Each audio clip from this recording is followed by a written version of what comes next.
Everywhere we've gone, people have asked and have wanted to know, and I think people have heard some things or know some things from your mouth. How did this transpire? How did you find out about the cancer, and what kind of has been the process up to this point? Basically, I spent the entire month of June having a ball, being healthy, playing tennis, playing volleyball, and my daughter looked into my eyes and she said, "Your eyes look yellow." And I was like, that's kind of weird. I thought I had the flu like a day or two before that. I thought that's what it was. And she said, "Your eyes looked kind of yellow." And I called Dr. Larry Nichols, who's, and I said, "Should I come in?" And he said, yes. And I get there and they said my liver enzymes, it was the day of the do or die bowl.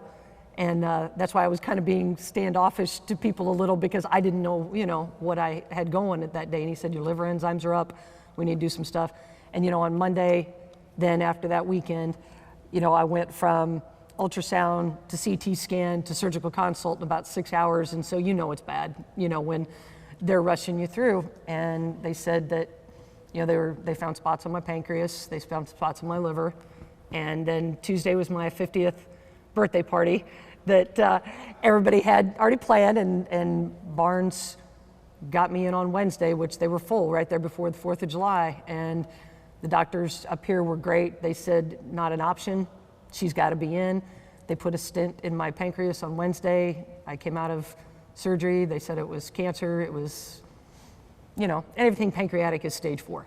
Right. Because by the time you find it, I hadn't been tired. And they said everybody else starts feeling worn down, and that's usually what makes them come in. If I hadn't turned basically yellow, because by Monday I was all pretty much yellow, I could still not know today. And so it went right where my pancreas and bile duct meet, and that was what caused the jaundice. And it was a whirlwind right there before the 4th, and then the 11th, which was our anniversary, is when we met the oncologist in St. Louis. And, thankfully, Barnes, everybody said, had this trial study going on, and I was fortunate enough to get in it. And so I'm on the cutting edge of drugs, and as you say, I feel good. I think I'm still, looking pretty good. I haven't lost weight, which the doctors don't want you to do. And I said, it feels like it's been years, but it's been right at about a month, 5 weeks now that all of this, and so the doctors have moved me through. I'd have loved to have been able to be up here to do my treatment and all of that, but with this trial study, I have to go to St. Louis, and everything the doctors keep telling me is like, that's the way to go. They said these cutting edge, because pancreas, until Steve Jobs and Patrick Swayze had it a few years ago, it's only 2% of all cancer. I didn't realize it was so rare. So small. The money hadn't gone into it like breast cancer and, lung cancer and that type of thing. But since those two, the last 6 to 7 years, they said that treatments have just truly improved. And, it's not the old days that a lot of people think of where you're sick all the time. They give you so many anti-nausea drugs, and, the drugs are just getting better and better. And so I feel like I'm in the best possible situation for at least what I'm dealing with. So. Mark, you work 51 months or 51 weeks out of the year. The 1 week you're gone, all of this kind of happens. I mean, it just seemed bizarre on the timing. That has to be every husband's nightmare, to have this transpire the 1 week you're gone. How tough was it to be away and to know something was wrong? Yeah, it was tough. She called and said she'd gone to the doctor. I was away, actually only a 3-day trip is all I took, and when I got back, she was jaundiced, and then the next morning we went to the doctor, and then went through some of that together. So there's no question it was tough. Didn't quite know what was going on at that time, but thankfully found out quickly. that made it easier, because I thought I had hepatitis. Okay. Yellowing hepatitis. Right. That's why I was staying away from people, kind of that weekend, because I thought, if I'm contagious, I didn't want to be doing anything. This has to be so hard for you, because I know how active and engaged you are, and that's your thing. And everybody knows this is Mark's busy season, but this is also your busy season, not just with everything you do with school and getting ready to teach, but with all the things that you do with football that nobody knows goes on behind the scenes, and behind the scenes that make him look good and this program look good, and all the hats you wear. How hard has it been for you to have to pull back? Well, I think I'm going to feel it more in the next few weeks. Right now, until the day probably I'm not at teacher workshops, I'm not going to But just even the last 3 or 4 days, him not being able to come with me to treatment, and I didn't want him to. I said, you be at practice. I've got plenty of people that volunteered. I'm going to miss 7th grade volleyball big time. I love having those younger kids where I felt like I was making them develop the way I wanted to help the varsity program. I'll miss that a lot. And I don't know how many years I've said secretary to the football coach should be a paid job, as many, things as I do. But it was probably the 5th or 6th, maybe not even that long into when he started being the head coach. I could just see him getting worn down. Our kids were getting a little bit older, and I just told him, I said, let me do more of this stuff. And everything was going to computers, and that's not his comfort zone. And so I said, I can order t-shirts, I can design t-shirts, I can do paperwork, I can organize things. I can do the fundraising, I can run the concession stands, I can organize parents, I can do those things. And I think that, he tells me this frequently, that's probably what has allowed him to be able to coach as long now as he had, because that's the stuff that I think wears people. You ask any coach, that's the stuff. They love the kids, they love the coaching. It's the behind the scenes having to raise money to buy, little pieces of equipment and all that. I can do those things, and so that it got me more involved. I mean, being at the school, being a high school teacher, advantage over so many other coaches' wives in that I'm there with those kids and I'm teaching them history and psychology and life lessons. And, I can be that person in the hallway that, says, keep your chin up when they've, had bad days or, kind of got to be a joke. I used to have kids walk by me and kind of go like this. I'm like, yeah, it's still there. And they were like, that meant they got their butts chewed, And we just, we start coming up with these, and just the team dinners and all of that's the stuff that I know I'm going to miss. Being a psychology teacher, being all about that mind, I always said I took care of their brains while, Mark was taking care of their body. And, sure. I had a very unique opportunity with this Natural Helpers program that we do, where we train kids to be good mentors and to notice problems in school. And we always had a lot of football players coming through there. And, there's a group of them that I've just gotten so close with every year that, they were my leaders in the hallway that I trained to notice when the kid was being bullied or when things were going on. And I think it made them better on the football field. It made them better people. And I felt like I really found a good role in being able to do a lot of those kinds of things that, maybe you don't even notice it when they're in high school, but, so much of sports to me was always about leadership. And so I felt like I got to develop some of that side of it too.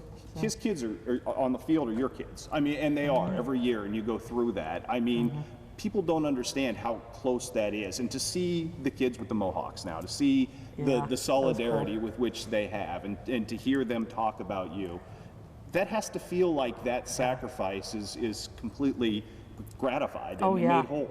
Oh, I've got, some cards from when they always say, from the son you never had, because Mark and I always swore that's why we had girls, was because God gave him 50 boys every year that we dealt with, And I just couldn't believe it. I mean, when they said, now get ready to see this picture when those boys did that Mohawk, I think they did it the first time we were pretty much down at Barnes. And they said, now be ready. And they showed me the picture, and of course the tears, because what a neat thing. And I'm like, you guys, and they're like, nope, we wanted, it was their idea, and it's cool. I mean, down at, 4th of July stuff down here, gotten out pretty quickly. I'd had the stint in that Wednesday, and we already knew it was, cancerous, and so, I'm down there watching the mud volleyball and walking around, and I mean, I swear most of the people who came up to me were football.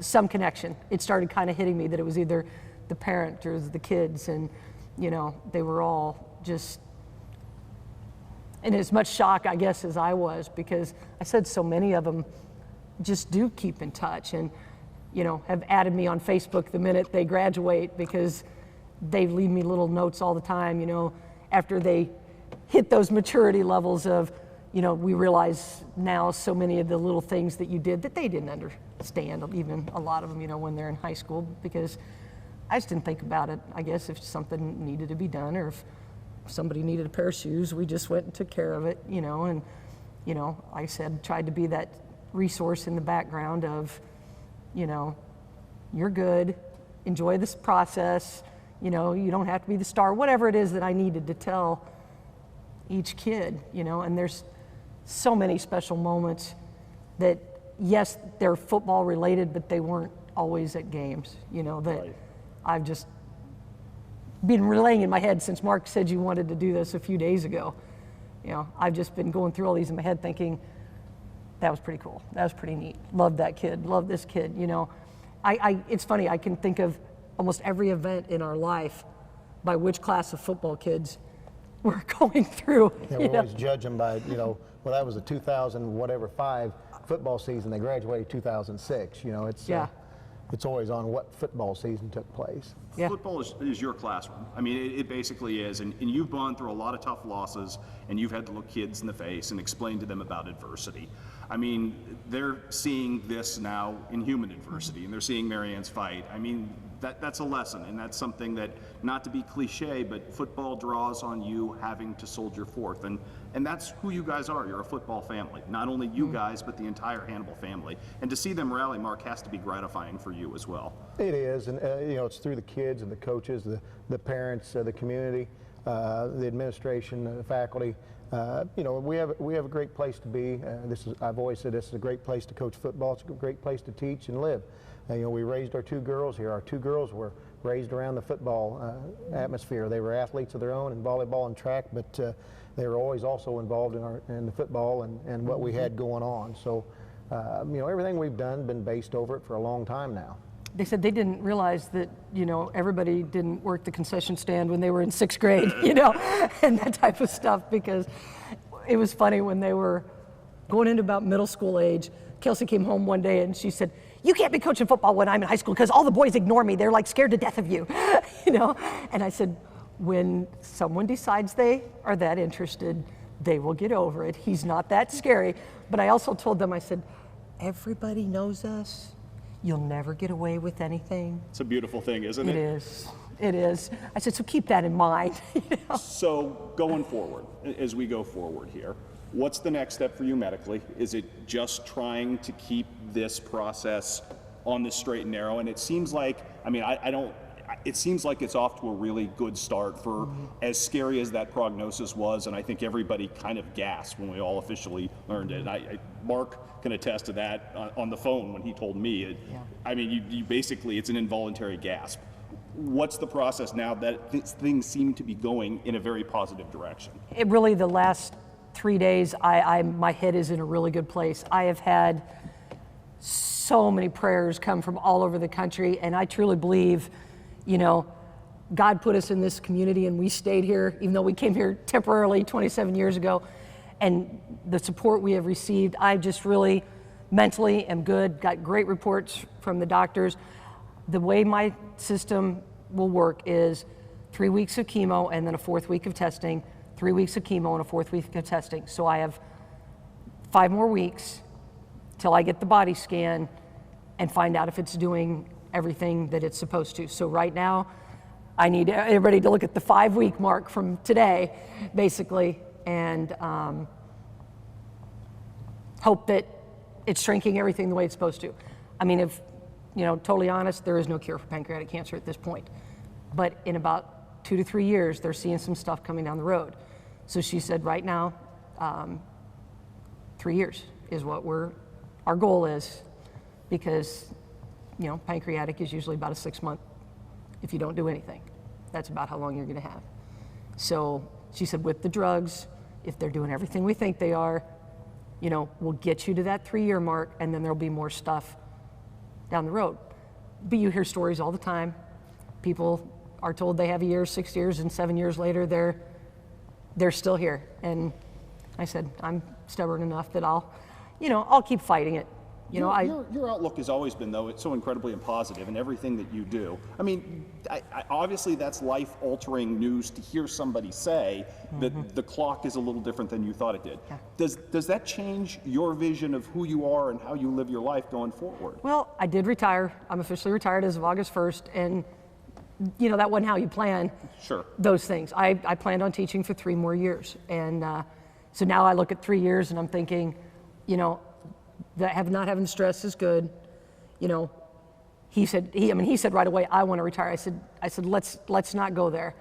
I said, and the last 3 days, he said, I'm glad to be back in football. And so me being home and not being stressed, we're good, for at least that. Was it easier for him now that he's here, or was it, he took that leave of absence, and getting him to leave football is almost impossible. Well, is that better? Has it been easier for you to deal with something as sort of a safe harbor, Mark? Well, at first, obviously, I need to get with her just to be there. It has been better to get back for both of us. A distraction, so to speak. A little normalcy. A little bit of normal behavior, and for her, she loves football as much or more than I do. I mean, I go home on the weekends and I watch pirate video or the team we're playing, and she's watching that with me, and she's got 2 TVs on watching, college or NFL games on the weekends. So, just getting back to a little bit of normal activity, and we've had both our daughters home this summer, so they're around, and her mother lives close, and she's going to be around a lot. So just having normal activity and knowing other people are there, and getting back with the coaches and the kids has really helped me mentally. Yeah, because I told him, I said, go to weight room, but the problem was he just couldn't hardly look at him because they wanted to do something, they wanted to say something, and he'd try to tell them things and try to be normal, and it was just hard to be normal at first. But this is our new normal, and we're there. I'm getting in my routine, and we'll see when school starts. But Kelsey graduated. She kind of gave up the job search in July when this happened. Sure.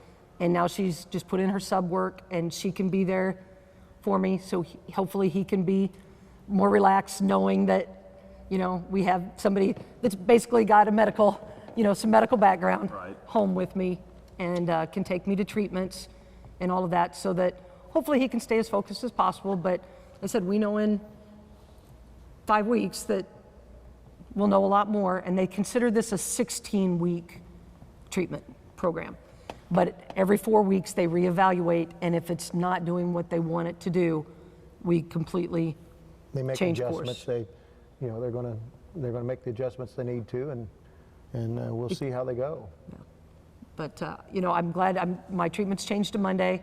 And so my goal is then that I'm going to feel good by Friday every week, and if the weather will cooperate with me a little bit, that I can be out there as long as my blood counts don't drop, and I can be around, people. That's my goal, is to still be there on Friday nights. I think one of the harder things too, when spring rolls around, I've announced from that track booth, I've been up there for about 20 years, and that's going to be one of the weirdest. Because, with my girls both being track runners, I love track, almost as much as, I love football. And, but that's so far down the road for me right now. But just one day, somebody's like, we're not gonna hear your voice. You've got to come back, because everybody always says it's officially spring when they hear my voice coming across the microphone all over town. Mark, you've done this for a long time and been very successful at it. And I think most people know that as a coach, you're only as good as the woman that stands next to you, behind you, props you up all the time. How big a godsend has this woman been in your career in getting you to where you've been and kind of letting you do your thing? Well, obviously, she knew what she was kind of getting into when we got married, but I don't know if she knew the extent, of what it takes. But, she's been my biggest encourager. She's been the one there doing so many things that allowed me just to coach. And if you talk to any coach throughout the country, they just want to coach. And she's allowed me to be able to do that through anything from computers to paperwork to, you call it fundraising, washing jerseys. I remember a game several years back at Kirksville. The uniforms were so ridiculously bad that she spent the entire weekend washing jerseys. I took over the whole laundromat, and it was disgusting. $50 in quarters. It's all those little things nobody thinks about, but we have team meals, giving kids rides to team meals, homework. I can't tell you how many kids have come over to do homework at our house, and she's tutored them. She's helped them out. We'll feed them dinner and get them homework if they fell behind during the season and needed help. the list could go on and on and on. I mean, she'll watch film with me. There's been times lately, obviously, we get this Huddle account where you can do it on the internet. Everything's up to date with technology. But years ago, we had to drive every Saturday morning somewhere and exchange tape. And sometimes she'd drive, sometimes she'd drive me because I was tired from getting home at 2 or 3 o'clock in the morning. Sometimes I would give her notes as we were driving. You know, we'd actually have film in the van as we were going along. And there's just so many things that she's done to allow me to coach and to make us successful. You know, it takes a lot. It takes a lot of coaches. It takes parents. It takes kids. It takes a lot of people to make a program successful, and she's been a very big part of that for me. Last one for you guys. You know, people who don't understand your thing, football, would see the timing of this as being incredibly hard. That, you know, this is, again, the busy season for you both. Is there, to some degree, some way that this may be made a little easier to deal with because it's football season, because you guys can continue, you touched on it, this sense of normalcy when you're living sort of an abnormal life right now? Well, really, with the timing, it did allow me to retire. If it had been, you know, midway through a year, whatever, so I said, you know, everything, I just have to think, not my time, God's time, and you accept that. And, you know, we're going to have to see some of it as we go along. You know, the school has been great about saying if he needs to be gone for something, they absolutely understand. We couldn't be more thankful to Susan Johnson and Darren Powell and Rich Stilley for just, you know, sitting down with us and saying, you know, we understand, we're good. You know, not that Mark ever wants to miss anything for football, but if he has to, he has to. And so we've accepted that, whereas before I would have been the one saying, you're not going, you know, you're not missing, you're not gonna, you know, rearrange. I mean, the girls understood when he couldn't be at every one of their games, you know, all of those years. Of course, it was good, you were at all the track meets, but, you know, he couldn't get to away volleyball games all the time and that kind of stuff. And we all, you know, encouraged him to stay his course, you know, and to do what was best because, you know, it's just who we are. And we taught our kids, I think, a very good work ethic from, you know, it's not our life. People think sometimes football is our life, but it's not. We have so many other outside interests, and the four of us just love doing stuff together. You take us on anywhere, and with the four of us are going to, you know, challenge you to a sand volleyball game. I mean, that's, you know, that's our thing is we've been playing water volleyball as much as I've tried to do a little bit because they said, you know, exercising's good. And, you know, now that my port's almost healed and, you know, I'm feeling a little bit better. I hope that means the medicine's doing what it's supposed to. We just like being active and we like doing what, you know, stuff together. And so football is a very big part of our life, but, you know, when it ends in probably 3 years or whatever, something like that, you know, we'll be okay. We will. We have a lot of other outside interests, and so, you know, he's got a better perspective sometimes on that than I do. Because he'll like, no, we're not doing anything today except us, you know, except the four of us, and I think that's great that he's always been able to do that. You know, even the first few years were tough. First few years are tough. You know, when you're first get started, you think you got to do everything yourself. His assistant coach kept saying, "We're here. You can talk to us occasionally," you know. But that's what I said. And then about that, like I said, about probably that 4th or 5th year when the kids got out of that early ages, that was when, you know, I started doing more. We started finding more of a balance. You know, then the kids got busy with middle school and high school, and, you know, I took over some of those things, and then I started coaching again, and, you know, we like being busy. So it's just simply readjusting a new balance. Exactly, Yeah. and a new It's busy. a new normal for us. It's you know, we don't measure time right now the same as we did. Yeah, very you know, differently. You know, a month and a half ago. But you know, we're going to continue doing things, staying active. You know, stay the course, and obviously we're spending time together. But you know, we've told our kids all along, and you know, these kids out of football are part of what we do also. Mm-hmm. And Callie's graduating in December, so wrote the last tuition check. Yay, you know. So like I said, we're, you know, we're going to be okay, you know, and until we figure out where this is all headed, we're just going to keep trying to live life. I said, if I'm having a good day, we're going to probably go do something. We did. We went to Bennett Springs for 2 days because we had booked a cruise. I had heard this And one. they Couldn't would go on a not, cruise. so wouldn't I let us go I convinced her to stand and stream at Bennett Springs. And in waiters. so, And I got the cast from about me to you most of the time. But we had a good day, a couple days, you know, with Kelsey and his brother, and Callie had to stay back and work, you know, but, you know, we're just going to we went over and visited a friend on a lake and just, you know, sat at her house for a day. And we're trying to, you know, I just came from another friend's house. I'm trying to stay active and social because if, you know, at some point my white blood cell count gets down, then, you know, you can't, and I'm a people person, then you So can't I've be heard. around, then you can't be around people as much. But, you know, like I said, people have been so generous. I mean, little 6th grade girl did a lemonade stand for me and brought me the money, and, you know, somebody's coming to every now and then to clean our house, and people have brought us food, and people have dropped by gas cards, and it's just been unbelievable. I mean, that's where I just get so emotional in knowing the support system that we have in this community. You can't ask to be more blessed than what we've been. I mean, 52 years between the two of us of teaching, we know a lot of people, and it's just been amazing.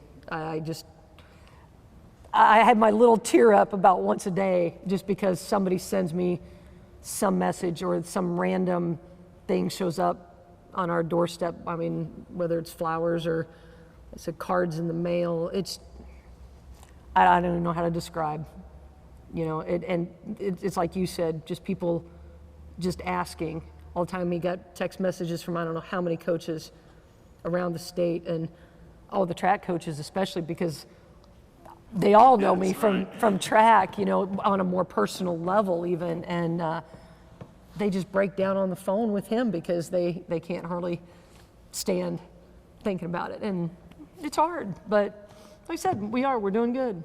we've been blessed. We live in a great community. We both had great jobs, which we love. I mean, giving up teaching is tough for her because she loved the kids, she loves being a part, and she's going to continue to be a part as much as she can. Oh, you yeah. know, in a little minor role, but you know, I've been blessed to have her, and I think this community's been blessed to have somebody like her, and you know, we're fortunate to live in this community because these are the people we've been around for the last 27, 28 years.